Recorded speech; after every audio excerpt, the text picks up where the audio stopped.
നമസ്കാരം സുഹൃത്തുക്കളെ. சென்னையில் நடந்த சிறப்பு பொதுக்குழு கூட்டத்தில் கே.சி. வேணுகோபால் பேசி முடித்ததும் காங்கிரஸ் கட்சியினர் கலைந்து சென்றதால் அதிருப்தியடைந்த மாணிக்கம் தாக்கூர் அனைவரும் தங்களது இருக்கைகளை அமரும்படி கேட்டுக் கொள்கிறோம். தொடர்ந்து கூட்டம் நடைபெறும். அடுத்தது 5வது தீர்மானம் வாசிக்கப்படும். தயவு செய்து பொதுக்குழு உறுப்பினர்கள், வட்டார நகர பேரூர் தலைவர்கள், சர்க்கிள் தலைவர்களை அனைவரும் தங்களது இருக்கைகளில் அமரும்படி கேட்டுக் கொள்கிறோம். தொடர்ந்து தலைவர்கள் பேச இருக்கின்றார்கள். ராகுல் காந்தி ஜெயிக்க வேண்டும் என நினைப்பவர்கள் மட்டும் அரங்கில் அமருங்கள், இல்லையென்றால் ரயில் பிடித்து ஊருக்குள் செல்லுங்கள் என்று கூறிய போதும் கலைந்து சென்ற காங்கிரசார். யாரெல்லாம் காங்கிரஸ் கட்சிக்கு 2029 ராகுல் காந்தியை பிரதமரா பார்க்க நினைக்கிறீங்களோ அவங்க எல்லாம் தயவு செய்து உட்காருங்க. என்னுடைய ஒரே வேண்டுகோள், யாரெல்லாம் வேணாம் நினைக்கிறீங்களோ அவங்க எல்லாம் போய் ട്രെയിനെ പിടിച്ച് എങ്ങനെയാவது സിനിമ பார்க்க പോயிருங்க.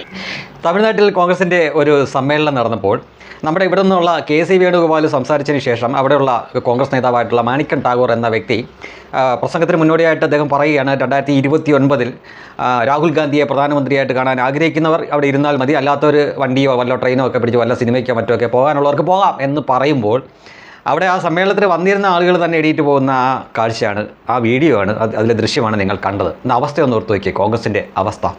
ശരിക്കും പറഞ്ഞു കഴിഞ്ഞാൽ ഇത് ഒരുപക്ഷെ എന്നെപ്പോലുള്ള യൂട്യൂബേഴ്സോ അല്ലെങ്കിൽ സോഷ്യൽ മീഡിയ ചാനലുകൾ മാത്രമായിരിക്കും നിങ്ങളിലേക്ക് ഇത് എത്തിച്ചേരുന്നത്. ഇവിടെയുള്ള ഒരൊറ്റ മുഖ്യധാര മാധ്യമങ്ങളും പറഞ്ഞില്ല. ഇനി ഇതേ സ്ഥാനത്ത് രാഹുൽ ഗാന്ധിക്ക് പകരം നരേന്ദ്രമോദിയെ പറ്റിയായിരുന്നു പരാമർശമെങ്കിൽ നരേന്ദ്രമോദിയെ പറ്റി പറയുമ്പോഴാണ് ആളുകൾ എണീറ്റ് പോയതെങ്കിൽ തീർച്ചയായിട്ടും ഇവിടെ കുറഞ്ഞത് 2-3 ദിവസത്തെ വാർത്തയെങ്കിലും ആയിരുന്നേനെ. എന്നാൽ ഇത് രാഹുൽ ഗാന്ധി പ്രധാനമന്ത്രി ആവില്ല എന്ന് കോൺഗ്രസ്സുകാർ തന്നെ വിശ്വസിക്കുന്നു എന്നാണ് ഇതിൽ നിന്ന് മനസ്സിലാക്കാൻ പറ്റുന്നത്. അങ്ങനെ ഒരു വാർത്ത അവർ കൊടുക്കില്ല. അതിനാൽ തന്നെ ഇത് വാർത്തയായിട്ട് അവർ ഒരിടത്തും കാണിച്ചില്ല. എന്നാൽ കുറേ മണിക്കൂറായിട്ട് ഇവിടുത്തെ എന്താണ് ഇവർ വാർത്തയായിട്ട് പടച്ചുവിട്ട് കത്തിച്ചുകൊണ്ടിരിക്കുന്നത്?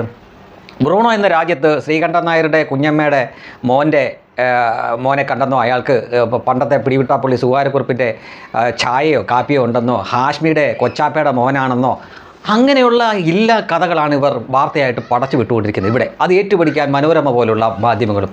ഇപ്പോൾ ഇവർ കാണിച്ചുകൊണ്ടിരുന്ന വ്യക്തി അയാൾ സുകുമാരക്കുറിപ്പൊന്നും അല്ല, അയാളൊരു തൃശ്ശൂരുകാരനായിട്ടുള്ള ദാമോദരൻ മേനോനാണെന്നും അയാൾ ഇവർക്കെതിരെ കേസ് കൊടുക്കാൻ പോകുന്നു എന്ന തരത്തിലുള്ള വാർത്ത വരുന്നു. ടിസ്റ്റോട് ടിസ്റ്റ്, എന്തോന്ന് ടിസ്റ്റ്. സുകുമാരക്കുറിപ്പ് എന്ന് നമുക്കെല്ലാവർക്കും അറിയാവുന്ന കൊടും കുറ്റവാളി ഇന്ന് ജീവനോട് ഉണ്ടെങ്കിൽ തന്നെ അയാൾക്ക് എത്ര വയസ്സായിരിക്കും എന്ന് നമുക്ക് ഊഹിക്കാവുന്നതേ ഉള്ളൂ. ജീവനോട് ഉണ്ടായിരിക്കാൻ സാധ്യത തന്നെ വളരെ കുറവാണ്. അങ്ങനെയുള്ളപ്പോൾ ഇനി കിട്ടിയിട്ട് എന്ത് കാര്യം? അയാളെ പിടിച്ച് കിട്ടിയാലും ഈ പറയുന്ന പോലെ ജീവപര്യന്തയൊക്കെ ശിക്ഷിക്കാം, അല്ലെങ്കിൽ ഇന്നത്തെ കാലത്ത് ഇവിടെ വധശിക്ഷയ്ക്ക് വിധിച്ചാലും ഇങ്ങനെ ജയിലിൽ പിടിച്ചിടാമെന്നല്ലാതെ വധശിക്ഷ ഈ അടുത്ത കാലത്തൊന്നും നടന്നതായിട്ട് നമ്മുടെ അറിവിലില്ല. അപ്പോൾ ഇത്രയും പ്രായമായി കഴിഞ്ഞാൽ ആ ഒരു വ്യക്തിയെ ഇനി പിടിച്ചിട്ടും വലിയ കാര്യമൊന്നുമില്ല എന്ന് സാമാന്യ ബുദ്ധിയും യുക്തിയുമുള്ള എല്ലാവർക്കും അറിയാം. എന്നിട്ടും മലയാളികളെ കുറേ മണിക്കൂറെങ്കിലും ഇതിൻ്റെ പിന്നാലെ വിടാൻ വേണ്ടിയിട്ടും റേറ്റിംഗ് കൂട്ടാൻ വേണ്ടിയിട്ടും അവർ പടച്ചുവിട്ട ഒരു വാർത്തയായിരുന്നു സുകുമാരക്കുറുപ്പിനെ കണ്ടു എന്നുള്ളത്. ശരി, ശ്രീകണ്ഠൻ നായരും ഹാഷ്മിയും അവരുടെ ചാനലുമൊക്കെ ഇതിനും വലിയ തറപ്പണികൾ ഇവിടെ നേരത്തെ കാണിച്ചിട്ടുണ്ട്. നമുക്കറിയാം, ശബരിമല പ്രക്ഷോഭകാലത്ത് ഇല്ലാത്ത ഒരു ചെമ്പോല തിട്ടൂരം എന്നൊക്കെ പറഞ്ഞുകൊണ്ട് പൊക്കിക്കൊണ്ട് വന്ന് അത് പിന്നീട് തെയ്യുകയൊക്കെ ചെയ്താണ്. അത്തരം തരവഴി കാണിച്ചിട്ടുള്ള മാധ്യമങ്ങളാണ്. അവർക്ക് വേറെ മാർഗ്ഗമില്ല. കാരണം മരമുറി ചാനൽ സകല നെഗറ്റീവുകളും കള്ള വാർത്തകളും ഒക്കെ പടച്ച്, നെഗറ്റീവ് പബ്ലിസിറ്റിയും ഒരു പബ്ലിസിറ്റി തന്നെയാണല്ലോ. അങ്ങനെ കളം പിടിച്ച് നിൽക്കുമ്പോൾ ഇവർക്കും അതേപോലെ സമാനമായിട്ടുള്ള എന്തെങ്കിലും കൊണ്ടുവരാതെ നിവർത്തിയില്ലായിരുന്നു. അതിന് വേണ്ടിയിട്ടാണ് ഇങ്ങനെ കൊണ്ടുവന്നത്. അതിനിടയിൽ ചെന്നൈയിൽ നടന്ന പോലുള്ള യഥാർത്ഥത്തിലുള്ള സംഗതി നടന്നാൽ പോലും അവർ നമ്മളിലേക്ക് എത്തിക്കില്ല. എന്ത് ചെയ്യാനാണ്? ഇന്നിപ്പോൾ സോഷ്യൽ മീഡിയ ഉണ്ടായി പോയില്ലേ?